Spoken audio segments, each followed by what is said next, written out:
All right, everybody. How about the Seattle Kraken finishing up that road trip? 7-0 on that road trip. How about that? Couple 8-goal games in there. Show the league what's up. This is fantastic. Place to end this road trip. This historic NHL. Hello? All right. Well, what a better way to end this road trip than with our live watch party and postgame here at Queen Anne Beer Hall. Give it up.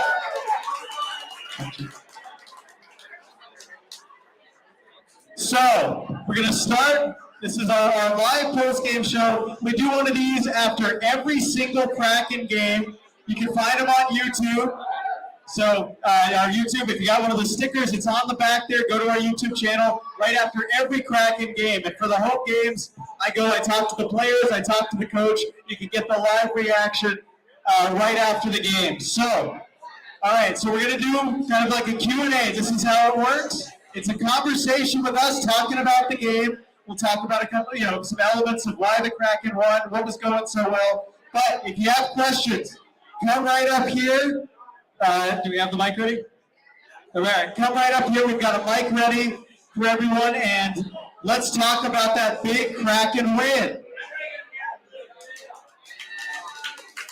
All right. Now, while we await our first, all right, here we go. Got one. All right, we got one here. Go ahead. My name is Queen Anne. Do you feel fun? I'm from Queen Anne. Not much of a question, but I just want to recognize Jared McCann, my boy. Yes, let's go. Second hat trick in team history, and that was just amazing to watch. I love it so much. Yeah, gotta give love. First career hat trick for Jared McCann, everybody. Let's give it up. You wore the right jersey tonight. Yes. Been on all season. It's just fantastic. Hey guys, it's Jonathan from Ravenna. Okay, so after a game like this, maybe not 4 goals, but is this now Martin Jones's team? And can we say that we're going to be maybe moving away? Can we possibly say that we're moving away from Philip Grubauer? Well, that's a good question. I think in the short term, this is absolutely Martin Jones' team. As long as he keeps winning games, and I think he's in the top 5 in the NHL as far as wins, they're going to stick with him. Dave Haxtell, the coach, has shown that he's going to go with whoever he thinks gives him a better chance to win on any given night. Yeah, not only is he going to continue to ride the hot hand and neck, but we've heard him talk, right? What's the one thing that he cares about with goaltending? It's wins, right? W's. And after this road trip where he picked up, 6 of the 7, I don't know how you go back to Grubauer anytime soon. You got to continue that going. Now, obviously, we're going to see, Monday, got a game on Monday at home here in Seattle, then going on the road. Grubauer's going to have to take one of those. But, I got to think Martin Jones gets that start here at home after that heroic road performance. For sure, I would think so. Expect Martin Jones, a heavy dose of him going forward. All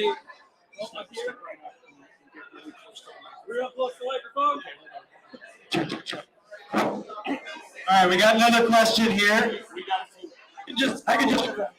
Yeah, here, we can hear you. Speak up. Hey, Allie from Lower Queen Anne. Was Giordano leaving a good move for the Kraken leadership-wise? All right, so that question is, was Giordano leaving a good move for the Kraken leadership-wise? Start us off, Dylan. Obviously, Mark Giordano, first is maybe, I get it. It made sense at the time. You're going through that rough season.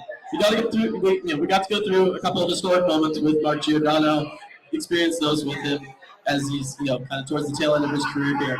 But I don't know, the future looks so bright for the Seattle Kraken from a leadership standpoint, right? You've got guys like Matty Beniers in the room, who just has future captain written all over him, right? You got guys like Yanni Gourde, who've been part of multiple Stanley Cup winning teams. I don't know. I think they've got enough and leadership in that room, especially as an expansion team, to be able to just come together as a group, get to know each other, and then kind of grow a captain from within that culture. I think that's going to be a really powerful thing for the Kraken in the future. Yeah, and as good a leader as Mark Tornado was last season, I mean, he's a seasoned vet in the NHL. I think one thing that's helped this season is not having a captain, where everybody feels that need to step up and provide that little bit of leadership that they can. And they have so many leaders in the room. I mean, Dylan talked about Yanni Gourde, Matty Beniers.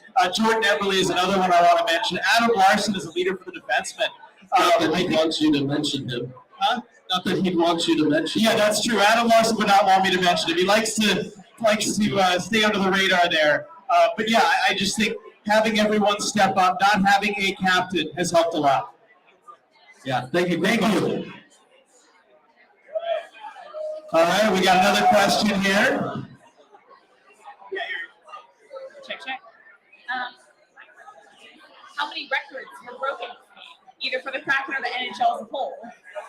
How many records were broken tonight, Archie? How many records were broken tonight? Okay, that is a good question. Well, we know at least one, the one we were going into just by getting the win. So this is the first time in NHL history that any team has won a 7+ game road trip. How about that?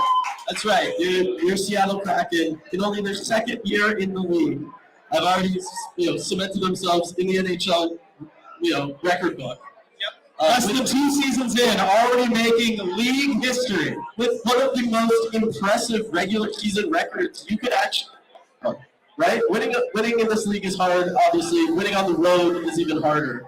But to go on a 7-game road trip, that long, multiple weeks we're talking about here, and just not dropping a game, and especially the way they did it, right? You go into places like Boston, and you take down the Bruins in their barn. No regulation losses until the Seattle Kraken show up. You sweep through Canada, Montreal, Toronto, Edmonton. Like, these are the big teams up there. And you cement yourself, you kind of put yourself back on the radar and say, hey, you know what? We're no longer that expansion team. We're a team looking to make the playoffs this year, and we're ready for it. And you guys got to stop, just talking about, is this early season success for real? No, it is definitively for real, and here we come.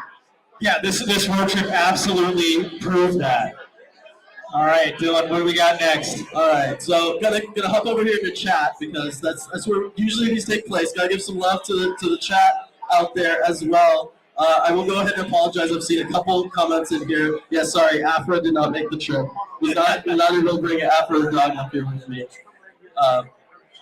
Let's see, we got Sergeant Pickles in here with the studs and guns. Sergeant Pickles actually joined us here tonight. Brought the little one. It was a lot of fun to see him.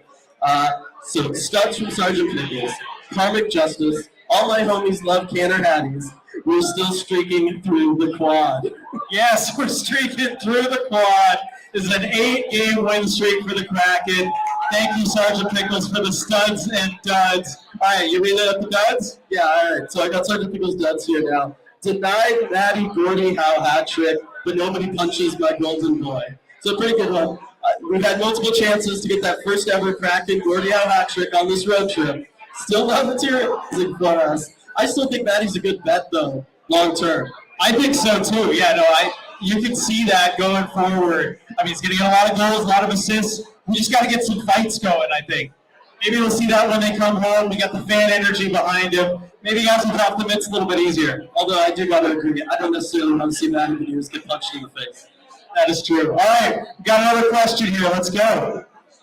All right, after a 7-game win streak on the road, can you guys convince the team to wear their white jerseys at home so we can keep it going against the Lightning? Absolutely love that. We got it. I think that's a popular suggestion there, Dylan. Everyone like the white jerseys? Let's see who's got one in here. We got one there for Lindsay. Yeah. I mean, I think they look fantastic. I wouldn't mind seeing them at home a little bit more. No, I mean, we'll see. That's the regular is to wear your whites at home. But yeah, I mean, I think you got to give it a shot. I've been I love those jerseys. I think they're even better than the home sweaters. I know I'm in the minority there, but I mean, after something like this, the way the year's been going, I mean, do they even have the ability to do that with the NHL? I don't think they do. I don't think that would work according to the rules, but you know hockey's very superstitious, right? I mean, maybe you can make an exception to keep something like that going. Just a little bit. All right, we got another question here. Let's see, what do we got?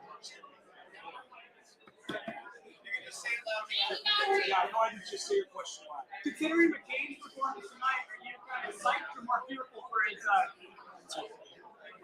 We're on the live stream. So. Okay, sorry. Go ahead. Yeah.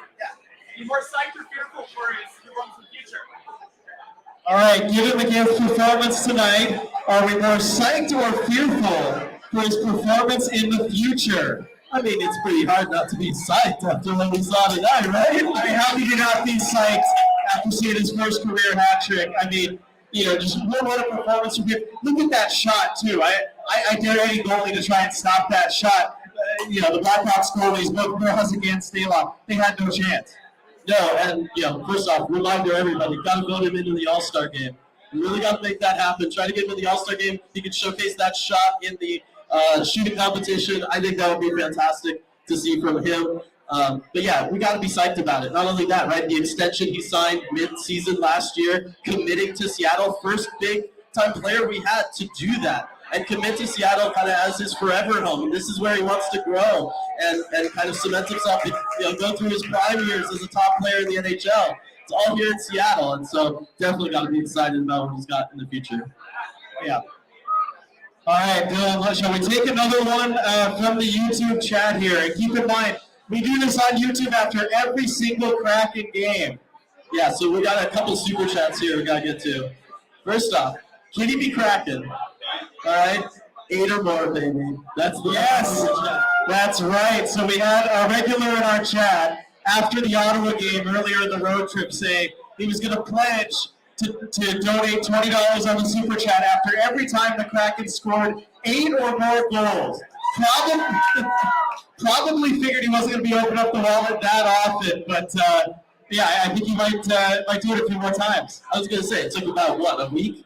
Yeah, it's been about a week, and they've already scored 8 again. So, yeah. Yeah, it just goes to underscore how amazing this road trip has been for them, right? We can talk about the wins. We can talk about the teams they played, but the fact that you're getting multiple 8-goal games on a road trip, I mean, outside of playing in the 80s when defense and goaltending didn't exist, I didn't think we'd ever see something like this by any team, much less, the Seattle Kraken. Yeah, I think it kind of thrown it back to the 80s on this road trip. I mean, you look at the scores, an 8-4 game, 8-5. This is high scoring, really fun hockey.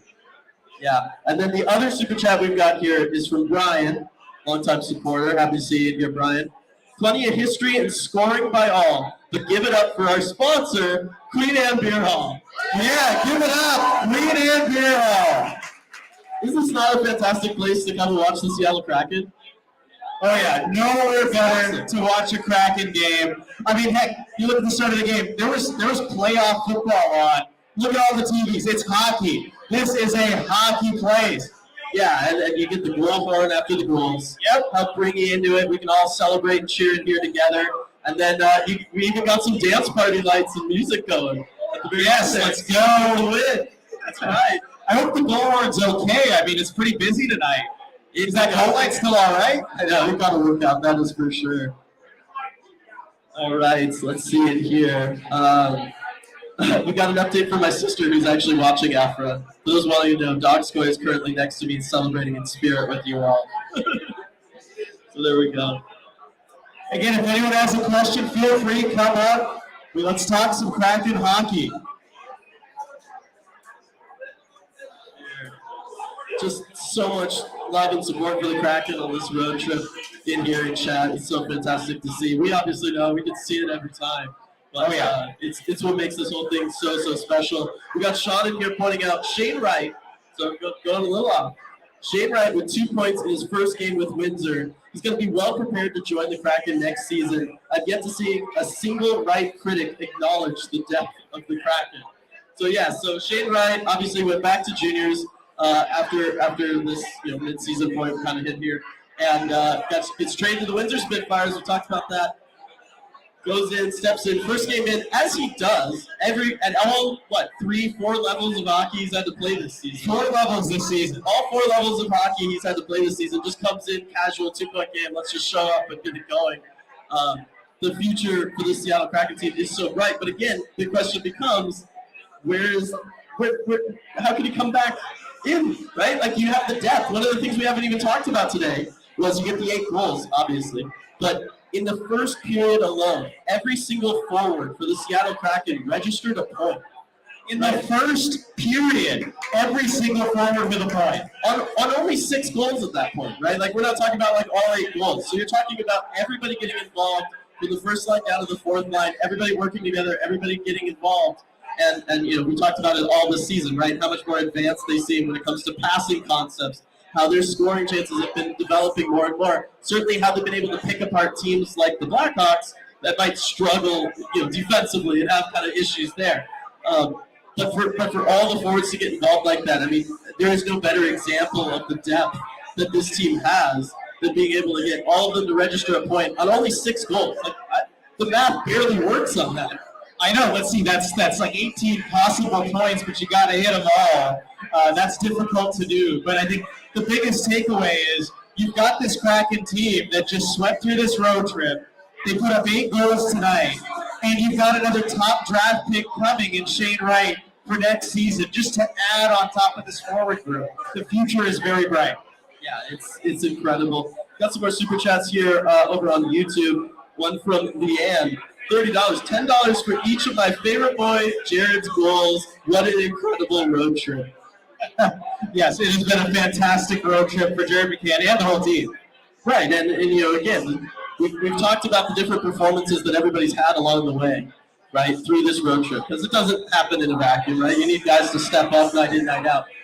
Jared McCann maybe didn't need to totally step up in this one, but he made sure this game was not going to be in question at any point, picking up that first career hat trick. And, it was just fantastic to see. Thank you so much, Leanne, for all of the support there. And then another super chat from Sergeant Pickles. One more time, shouting him out for joining us earlier on tonight. Had a fantastic time, guys. I'm as excited as I have ever been to watch this team. Call me crazy, but we are already playing playoff-style hockey. Absolutely, and we saw this after the Boston game. We've seen it all road trip. The Kraken are playing playoff-style hockey.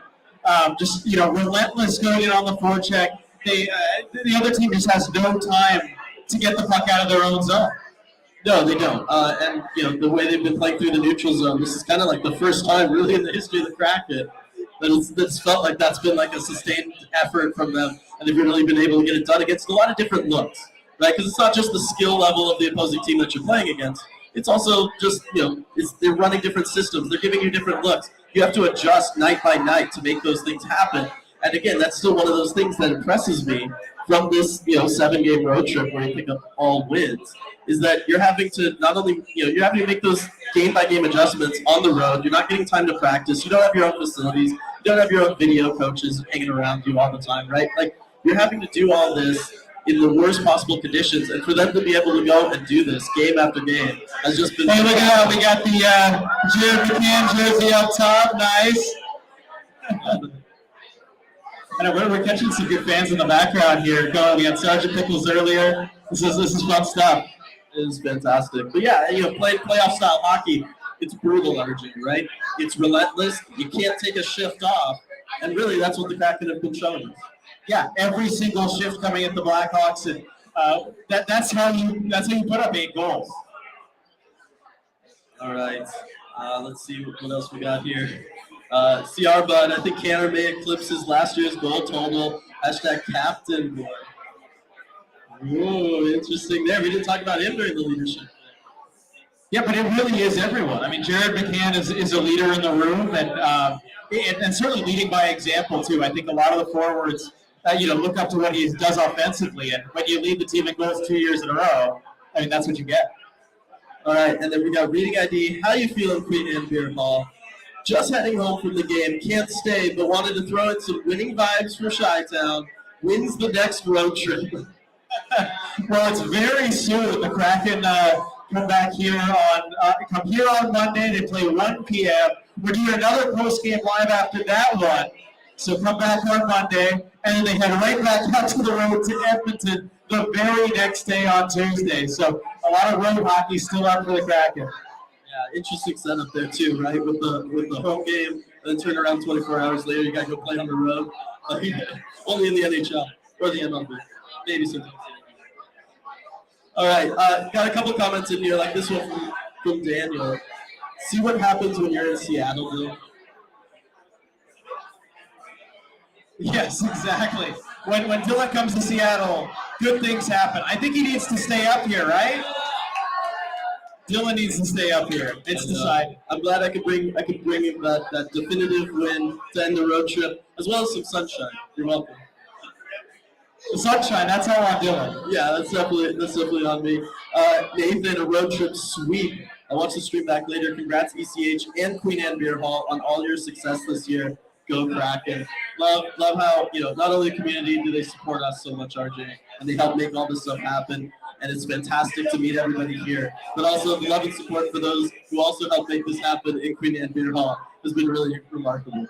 Yeah, they've allowed us to do what we do this season. Sponsoring all the post-game lives on the podcast, just being great members of the ECH community. I mean, this is just an awesome place, and it's of the community, and we can all feel the love tonight. All right, so we started off talking about Martin Jones and kind of where he stands with all of this.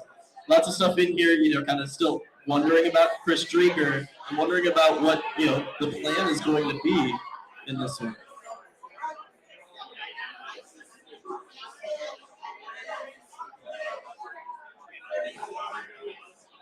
So the question, so as far as like bringing back Chris Drieger, right? This is becoming a very crowded crease for the Seattle Kraken.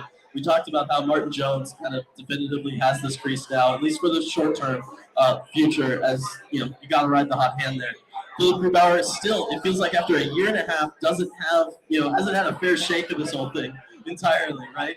And so want to get him back in here, especially with this group of guys after the injury earlier this season, all the stuff he's had to go through. But then on top of it, we got Chris Drieger, who was, on expansion draft day, right? He was going to be the goaltender of our future. And so obviously getting him back from injury and getting him back involved, I mean, talk about a good problem to have with too many of these guys. Yeah, another area where the Kraken just have this embarrassment of riches is in net. And with Chris Drieger coming back, you're going to have to try and find some spot where he can play somewhere. I think we might see a short-term loan to Coachella Valley in the AHL just for a little bit, just to get some games under his belt. And then, we'll see what he can do from there. Yeah, it's going to be an interesting setup. You brought up earlier tonight, actually, we were talking about this, brought up the idea of him getting in, kind of a stint in Coachella Valley, get him warmed back up, and then maybe that can also help you stretch through the trade deadline there. Exactly, because after the trade deadline, there is no roster size limit. So you can keep 3 goalies on the roster, no problem, but you've got to get there to the trade deadline, and maybe you need those 2 weeks in the AHL to push you over that mark. Yeah, and it's nice for him too, right? He's back. Who would love a 2-week vacation to Coachella Valley? Well, not only you get the Coachella Valley, but they're also one of the top teams in the AHL. They're killing it right now. Like, it's a fantastic spot. You can rack up some wins and some sunshine. Absolutely. All right, boys. Owen from Green Lake, he asks, okay, it's trade talk. Both of you guys, put yourselves in Ron Francis's shoes. Who would you trade for? Who would you like to see available on the other end? You've been thinking about this throughout the season, so let's be some ECH GMs up here. This is my favorite spot to be in. Yeah, I know, right? So I think you and I are both probably in agreement, right? Especially after a night like tonight where you get 8 goals, all the forwards get involved in scoring points. It's hard to think of the Kraken trading for another forward, right? It just doesn't feel like it's the most pressing issue for this team. I still come around whenever the Kraken have struggled. Defense is generally the thing that comes up. We just talked about all the goaltenders that they have. You don't need to trade for a goalie. Defense has really got to be that place. And I don't know. I mean, do you want to do something like gigantic, try to bring in Jacob Chikrin, or are you looking like, there's going to be, a lot of rentals kind of coming through in the next coming weeks that we'll hear about. It's going to be tough for Ron Francis.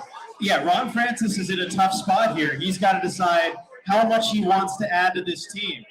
They look very convincing, as we all just saw, and like maybe they could even be a contender. They just beat Boston, the best team in the league. But how much does he want to take away from the future draft picks, prospects to add to the team this year?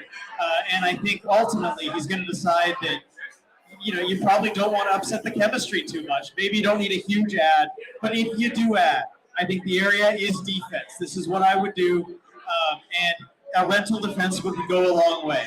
This defense core has been unnaturally healthy. It's amazing. I don't want to. I'm going to knock on wood here, but they have been so healthy this season. But the one time they've suffered an injury, things kind of went off the rails. I think you need another defenseman there just in case, because in hockey and a lot of sports, injuries are a matter of when, not if. So I would look at defensemen and a couple names.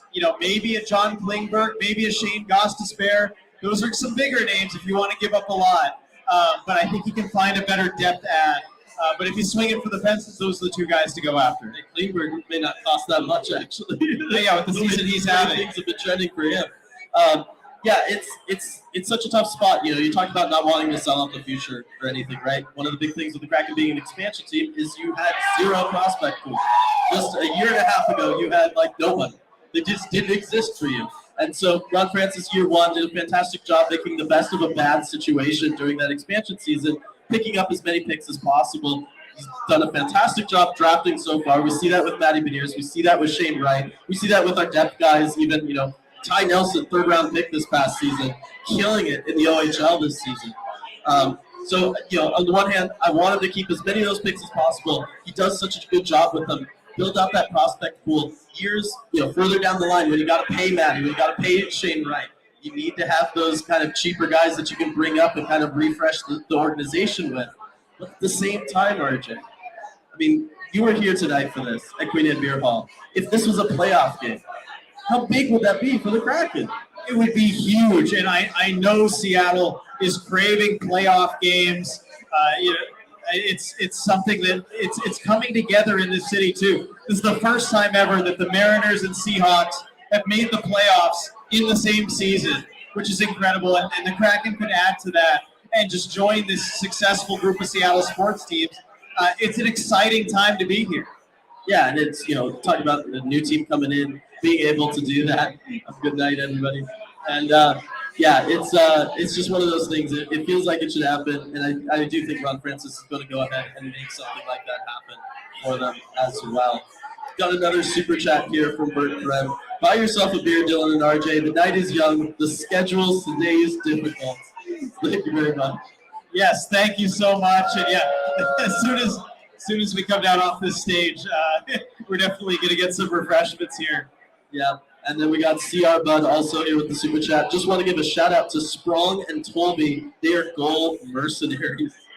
Yes, I mean, Daniel Sprong, what more can you say about the season that he's had? Scoring so much on such limited ice time, setting the tone tonight for the Kraken with that early goal. And then Ellie Tolvanen, I mean, guy can shoot the puck. And just what he's brought as far as 200-foot game too. He's so much more than a good shot. So grateful the Kraken have him. Oh, for sure. Got Tammy weighing in on the trade talk. I would say anyone who can help special teams might be our real need. Yeah, I mean, power plays looked okay during this road trip. I still think PK, there's some work to be done there, and that would be, again, where maybe an addition along the blue line can really start paying dividends for you. Yeah, agreed. Another suggestion in here from a little while ago from Gregory, who also just gave us a super chat here. So the suggestion from earlier I liked was trying to do a whiteout at home. If you can get those away jerseys at home, doing a whiteout. Oh, that would be fun. It would be fantastic. That would look so dope. The fans would get into that. You know it.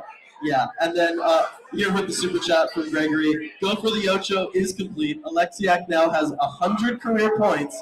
Let's go for 9 on the spine Monday. Hashtag Lemon Lime Gatorade Center. That's great.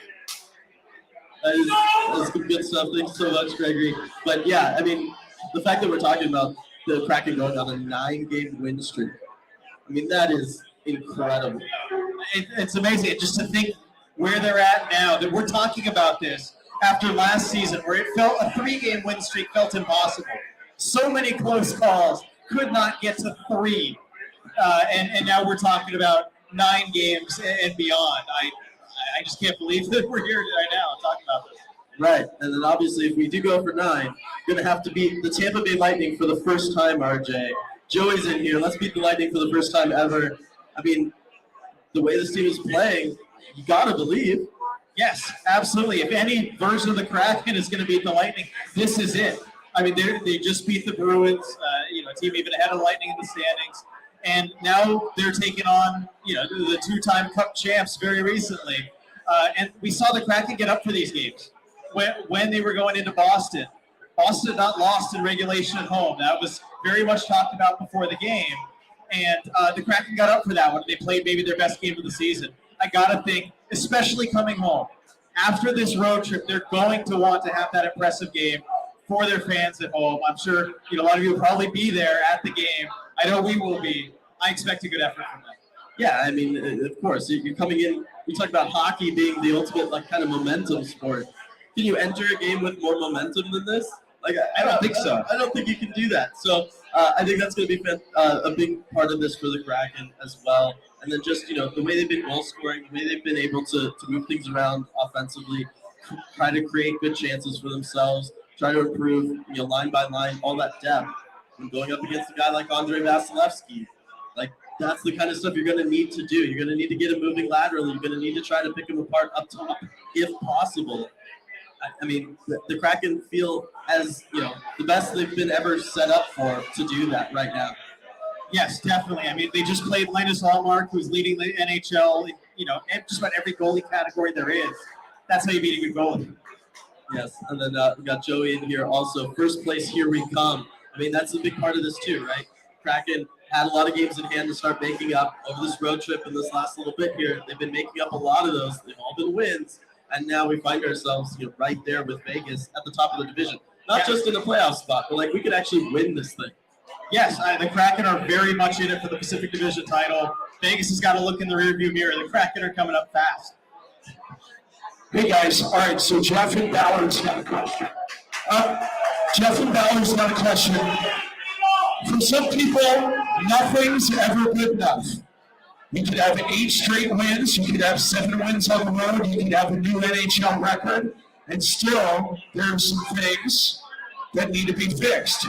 Each of you, what do you have for stuff that needs to be fixed on or off the ice for this team? All right, I'll go ahead and start with an area that, maybe could be fixed even in tonight's game, and that is special teams. You look at the Kraken power play tonight, 0 for 2. All of those goals at even strength. And you look at the PK. The Blackhawks were 2 for 2 on the power play. In a closer game, that's not going to be good enough. And the special teams, both power play and penalty kill, have been a work in progress all season. There have been times where it's even cost them games. But I'd like to see some more varied looks on the power play, moving the puck around a little bit more. Moving players around, getting set plays. I feel like we're not seeing those as much. Right. I mean, we all know Ellie Tolvanen has this incredible shot. We've seen it a couple times now, especially on the power play. But tonight, it felt pretty, like it was standard. And they were just forcing it. And they were just going back to it and hoping that it was going to work. And the bottom line is, you have enough tape now doing that Chicago was ready for it. And it wasn't working tonight. And so you got to try to keep things fresh, constantly move guys around. I might surprise people a little bit here. I'm going to say the one thing the Kraken do need to improve on is face-offs. And I know I've made it my whole thing. How could you? I've made it my whole thing all season long that the Kraken, they lose the face-off battle, but they win the game. Games in which they win face-offs, they lose, right? I know I've made that big point. But in the playoffs, that's not going to cut it. Because you talk about trying to capitalize on those special teams opportunities, right? Those become even more important in playoff hockey. Face-offs also become that much more important in playoff hockey. You don't want to be giving opposing teams just an easy face-off win in your defensive zone, to kick off a playoff game or late when things are really close. You just can't afford to do that. And offensively, you got to make sure you can win those, establish in the zone, especially when you're talking second period. You've got long change. These are things where that stuff really starts adding up in long playoff series where it's that much more tough, it's that much more brutal, and your body is getting worn out night after night. You need to be able to give yourself every chance to succeed, and that means controlling play. And if you can't win faceoffs, you can't control play. So I'm actually going with faceoff. All right. I mean, that is a take from you. But you know what? I do have to agree on some level. In the playoffs, there are big face-offs that you need to win. If you can just have one ace that you can send out there and know he's going to win a draw, that goes so far. Yeah, I mean, you and I have both seen, right? We've seen face-offs. We've seen playoff games go triple overtime, right? Like these games go on forever, right? You're talking about playing 2 entire games at that point. You can't afford to get caught off guard. You're going to be tired in that situation. You can't afford to just give them an easy chance in the offensive zone where they can set up shop and your guys are getting even more worn out as they're roaming around the zone, trying to keep up with everything, right? You just can't afford to do it in those situations. So, yeah, I think unfortunately the face-off thing is something they're going to have to address eventually. As fun as this whole ride has been for me and the whole losing the face-off club. All right, so we got one here from Sean. Let us know, McCann is now on pace, RJ, for a 40-goal season. That would be incredible. Of course, it would be the first 40-goal season by any Kraken. I mean, they haven't been around that long, but I mean that's impressive scoring output. And to follow up last season, which I think a lot of people may have thought that his numbers would come down after last year, just maybe not being the focal point, the single focal point of the offense. But he's surpassing that so far. Yeah, and we talked about earlier on, right, with that great question we had in here earlier, the idea of him committing to Seattle and wanting to spend his prime years here. We're seeing him enter his prime. We're seeing what that shot can do. And again, it just underscores, like, how is this man not already in the All-Star game, right? He could be on a 40-goal pace. In today's NHL, you got to be in the All-Star game. So just got to remind everybody to vote. Get Jared McCann in the All-Star game. Sending those All-Star votes in. Absolutely. All right, we've got, let's see, can we be real about Jones for a second? He did not play well. Gave up 5 to a bad team, 8-12 save percentage without defensive blunders. If Drieger is healthy at trade deadline, Jones get picks or D-man. He's on a 1 year, so the idea of maybe he's trying to sell high on Martin Jones, Joshua was asking. You just can't do it. I mean, you look at it, I want to go by percentage-wise, but it feels like, almost 90% of the Kraken's wins have been with Martin Jones in goal, and I just don't think you can trade a goalie where that's the case. And Drieger's still a big question mark. Any goalie coming off an injury like that, a torn ACL, you can't guarantee that he's going to come back in and be the same form, especially goaltending. You need that range of motion in your knee. It's a tough act. Yeah, I'm looking out here at some people who play hockey, right? What's one of the most important things out there for you? It's chemistry, right? Chemistry with your line mates, chemistry with your defensive partner, chemistry with the guys in front of you if you're in net. This is a big part of the game. And when you've got a guy like Martin Jones out there who's crushing it and the team is playing really well in front of him and everybody's in sync and they're all gelling, you can't afford to rock the boat when you're coming off of, a 7-game road win streak and all of that stuff. I just think that might be, putting the cart ahead of the horse a little bit. I think so. Trying to do a move like that. Like, I understand the logic of it, and in a vacuum, a GM vacuum, it makes sense to try to sell high on. And my asset management brain loves this. But yeah, really just can't do it. But I just think the human element, that's where the human element comes in. And I just don't think you can afford to move on from Martin Jones, given how well the team has played in front of him all season long. But really good question there. Let's see our butt pointing out Philip Dedeaux, killing it in face-offs a couple of years ago when Montreal was on that cup run. I wanted him. He's my boy. I wanted him all through that. I know you did in that offseason. All right, so definitely some stuff in here about not wanting to trade Martin Jones. That's for sure. And Justin pointing out also, right, if you're a goalie, do you want to go to a team that trades the goalie that they win the most games with? Yeah, I think that says something about your team as well, and maybe that's something Vegas would do, but not something we want to do here in Seattle. Yeah, good shout out there from Justin, because Philip Grubauer, we know the contract situation from him. He's going to be around for a little while, but he's not going to be around forever. At some point, you're gonna you either need to grow a homegrown asset yourself there, or you need to be able to go out there and sign somebody, and you're always going to be looking probably at signing backups and stuff. You just don't want to set that kind of precedent there with them. All right. Any other questions here, everybody? While I search through chat here. All right, we got last call for questions. So Lisa from Northgate wants to know, are you guys going to finally take credit for the mascot search and the Fremont Troll actually being brought through to be bullied? Because this season is so much better than last. You know what? There might be something to that. Yeah, there is definitely got to be something to that. And then yes, obviously with the fun mascot search we had, obviously before the Kraken unveiled Bowie, it was a lot of fun. And yeah, our winning mascot also kind of sharing that inspiration. It just shows that that's kind of what the people wanted. And I know there was some mixed reactions like that very first night, but I have been impressed by how the community has rallied behind Bowie, especially now that we're winning games with him. I mean, he is one of those things that is different year to year. Yeah, definitely. I mean, Bowie, I think at this point we can clearly say, is the people's mascot. He's the mascot the people want, bringing chaos each and every night, and I wouldn't have it any different. No, absolutely not.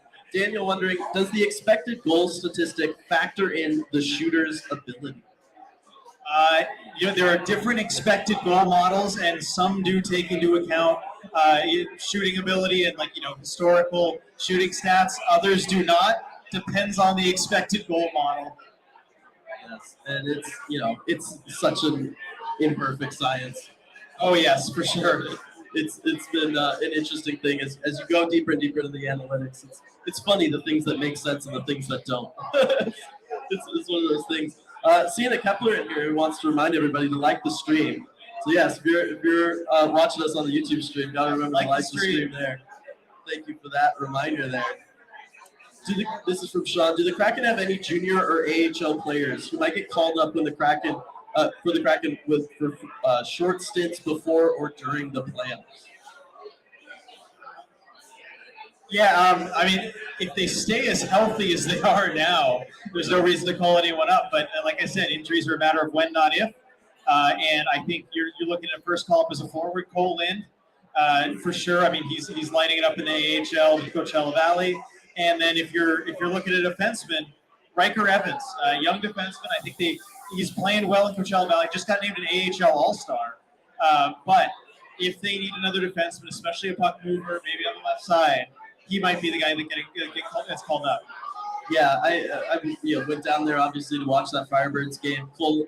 Riker Evans, the offensive smarts that this guy has, his ability to read and see the play is fantastic. He's clearly on the NHL level when it comes to that. He just making everybody at the AHL level look silly. The one thing with him, though, is he still needs to clean some things up defensively. There was a couple times where he was letting guys get behind him, letting the back door open for poor Joey Daccord on a couple goals there. And so I do wonder if you're in a playoff situation, do you want to trust somebody like that who is still trying to improve that aspect of his game, really focus on that? If you want to bring and add that into your playoff equation, it would be an interesting situation. That being said, if your power play is struggling, it might depend on what kind of defenseman you lose in this scenario. If you lose a Justin Schultz, a Vince Dunn, it might make sense to go with the Riker Evans, so there's more offensive who can help kind of fill those shoes. Otherwise, if you lose an Adam Larson, everybody goes up the lineup. You need someone who can potentially factor in on the penalty kill. I don't know that Riker Evans then becomes that guy for you. At least not this season. He's still very much part of the future plans, though. Yeah, it becomes all about fit at that point. Yeah, and Colin, so fantastic. Thankfully, the Kraken have this amazing depth already at forward. I mean, we saw that tonight, right? James Schwartz unable to play. Just bring back in Ryan Donato, right? Like nothing. Yeah, so it's kind of remarkable that the Kraken have been in this situation. It's been really, really cool. Cody asked me, because we talked about goaltending, I just talked about him. What role do you think Joey Daccord will given a full 5-year timeline? No, it is an interesting question. It's hard to forecast. I mean, help me out, Dylan. I know. It all comes down to depending on how you handle the rest of this season. I think you and I can both agree, going through next off season, you're only going to have two of Grubauer, Jones, or Daccord. I mean, not Daccord, Drieger.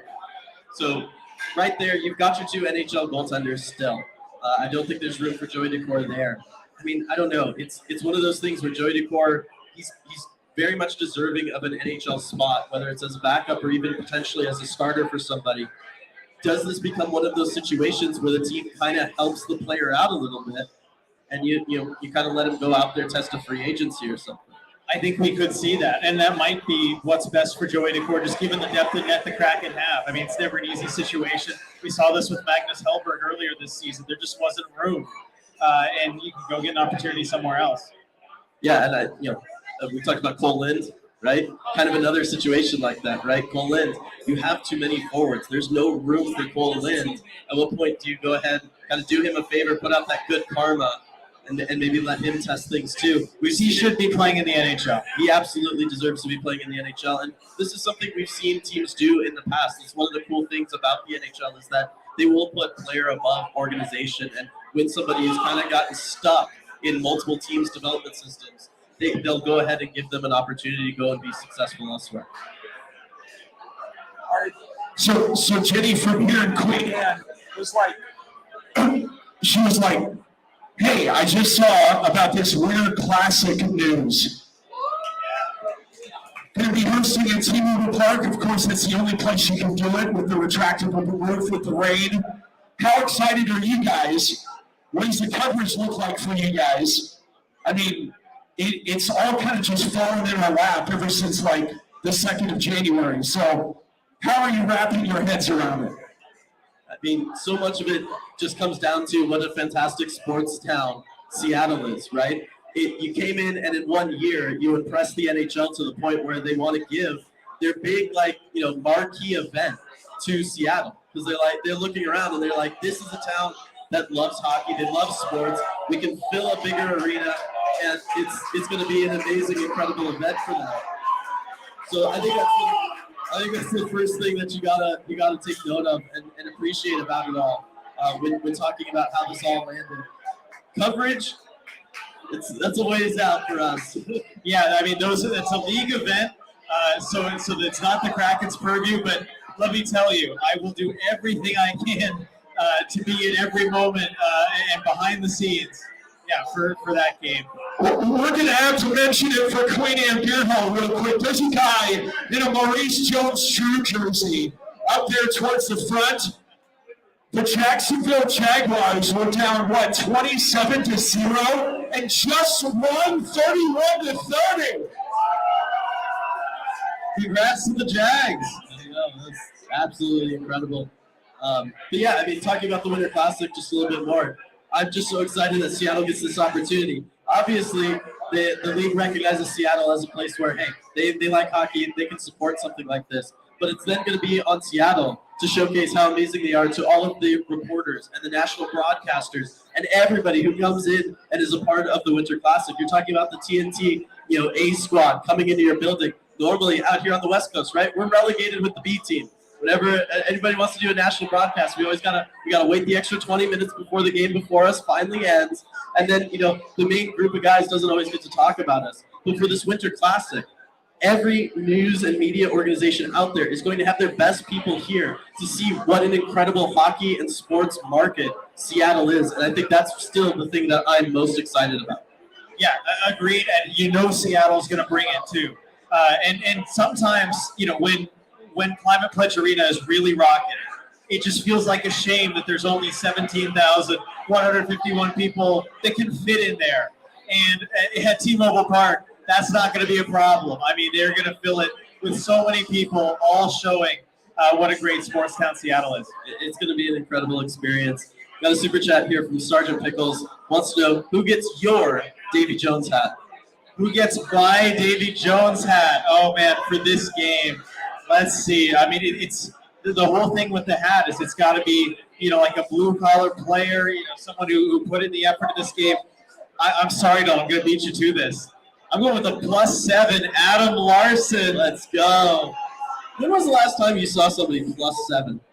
It's been a long time. I cannot recall an actual instance where that has happened. Yeah, like since you play like NHL video games on easy mode, right? Like that's the kind of numbers you can expect from something like that. But on a night where the Kraken score 8 goals all at even strength, it leaves open that kind of opportunity for something like that. I like that one because you stole it from me. How do you not go with Jared McCann? You know what I mean? Get the hat trick. Gotta earn First the career hat. hat trick, like on the road in a place like Chicago, for a guy that's just having another career year on top of everything he's already done for this town, for this team. I just gotta go with Jared McCann. You know, and that's a good answer. Also, Adam Larson currently has it, so he can't win it again. He's got to. I mean, that looked pretty bad giving it to himself. Got to give it to Jared McCann. That's for sure. And Joey updating us 3-1 Oilers over Vegas. So in that division race, right? This is something that we want. We want the Oilers over Vegas there. So that is fantastic to see. Some more talking about the trade deadline. We've talked about that. I will take this moment to plug. Over on the deep dive, which is our weekly podcast. One of the things we're going to be doing as the trade deadline gets a little closer, RJ, because we have this fantastic community of people and how we love to involve them in as much as possible. I had this idea of doing a Shark Tank style trade deadline special where we're going to dust off our old phone number, have everybody call in and give us your pitch for who Ron Francis needs to go out and add at the trade deadline. Let us know who you want, what you think it's going to take to make it happen. I think that's going to be so much fun. RJ and I will be pitching it as well, but it's going to be a fantastic time here in a couple weeks. I'm looking forward to listening to those trade proposals. I mean, everyone loves playing armchair GM, right? And this is your chance, and we get to go evaluate all those fun trade proposals and have a really great podcast out of it. Right, get our takes on it, but also showcase that idea out to the Kraken community too. You know what I mean? Like get everybody involved. I just love that aspect of this and the community tonight, right? Everybody that we've had here, all these full tables of Kraken fans, all these full tables of ECH fans. Like it's been remarkable. Absolutely.